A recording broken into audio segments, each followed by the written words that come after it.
বাগেরহাটের police super Tauhidul আরিফের বিরুদ্ধে 10 কোটি টাকার বেশি দুর্নীতির অভিযোগ তদন্তে দুদকে আবেদন করেছেন সুপ্রিম কোর্টের আইনজীবী ব্যারিস্টার এম সরওয়ার হোসেন।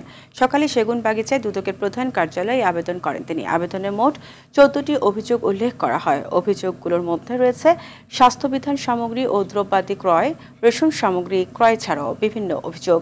এ সময় ব্যারিস্টার এম সরওয়ার জানান, 5 আগস্টের পর বাগেরহাটের এসপি হিসেবে যুক্ত হয়েই বেপরোয়া দুর্নীতি শুরু করেন তৌহিদুল আরিফ।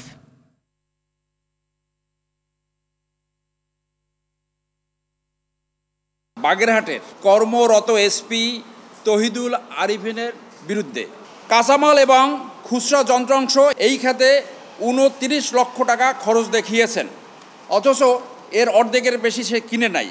এছাড়া রয়েছে নিয়োগ ও বদলি বাণিজ্য।